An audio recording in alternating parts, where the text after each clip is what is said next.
Hey Chem students, so now I'm going to try to see if I can use your purple cabbage juice to detect ocean acidification changes. And so let's see, I've got a straw. I'm going to exhale some CO2 into that purple indicator that I'm going to add to salt water and see if we can get it to change into a acidic color. And so the acidic color, as you guys would remember, would be more of the pinkish.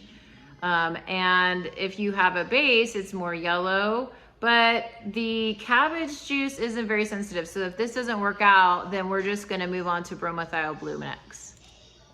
All right guys, so let's go ahead and get started. This is my cabbage juice, so you can see it's really purple.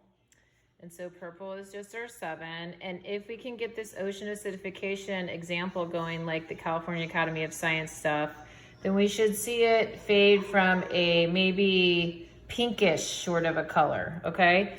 Also, the other thing that we're gonna do is that we're gonna start with more of a bluish purple, which I showed you in the cabbage lab with the salt water. So ocean water is actually a little basic.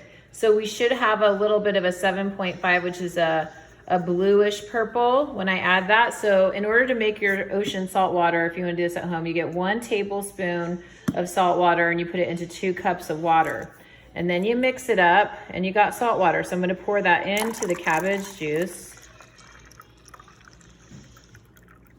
And we should see a little bit more of a bluish purple. And it's more of a light blue is what I see, but I don't know if you guys see the same thing in the camera. And so now I am going to blow into this. Oh yeah, if I stir it, it definitely looks more bluish, which again, sometimes camera doesn't translate, but it does look a little bit more bluish. So it definitely is more basic. Oceans are like this. So the oceans are more like our 7.5 pH range, which is a little bit bluish. So what I'm gonna do is I'm gonna act like the factory, like the girl did in the California Academy of Sciences, and I'm gonna blow CO2 in here and I'm gonna see if I can get it to change into any sort of a pink.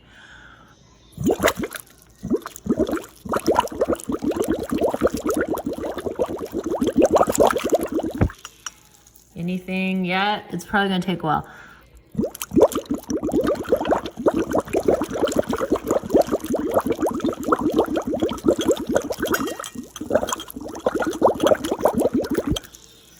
Well, it's definitely turning more purple, so I've gotten it to more of a acidic or a neutral now.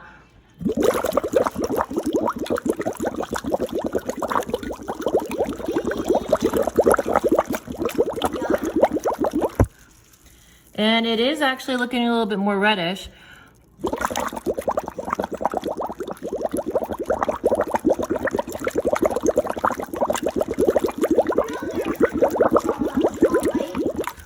I got a different straw.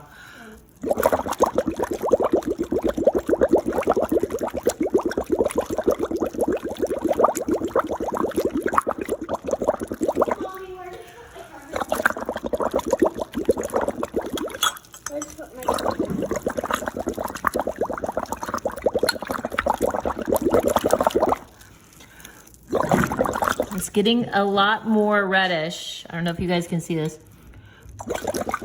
So what I'm doing is I'm adding my carbon dioxide that I exhale from my breath, which is the same thing that the fossil fuels do.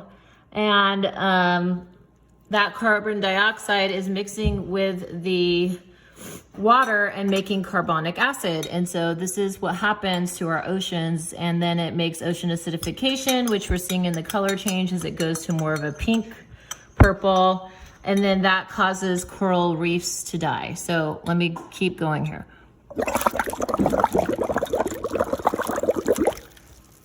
And I'm gonna pause here and just do it for a little bit more. Okay guys, I have done what I can do. And I think I've gotten it in between the pink and purple. Definitely better than where we started, which you can rewind and see.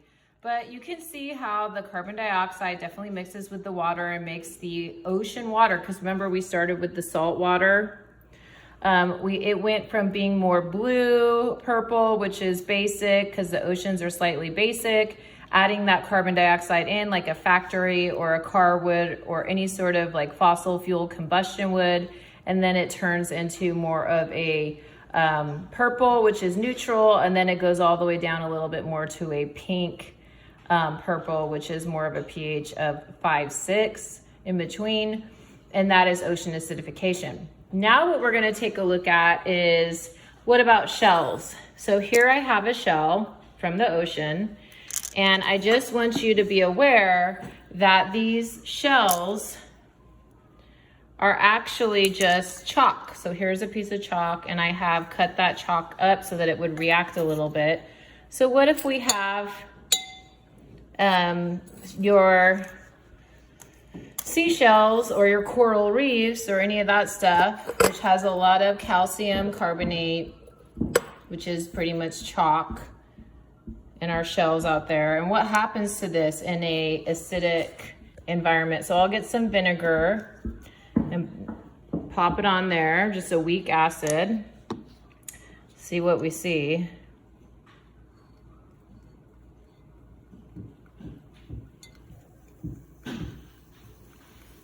You guys see that bubbling going on? Okay, so the vinegar is just breaking down that calcium carbonate. So the shells, seashells, and the coral reefs and all that stuff disintegrates when you put it in the acids. So it's not good. And that's why we have our coral reefs dying, in a nutshell. So what I'm gonna do now is pause it, and I'm gonna try to do this with a little bit stronger of an acid and see if I can even get the shell to disintegrate. Okay, so I'm gonna see if I can demonstrate the seashells disintegration in a fast pace, like fast forward years of acid working on the seashell, but we're gonna try to do it really quick with a super strong acid to just show what would happen. So let's see what happens to the seashell when I put the really strong 6 molar hydrochloric acid onto it, and let's see what happens. You see that bubbling?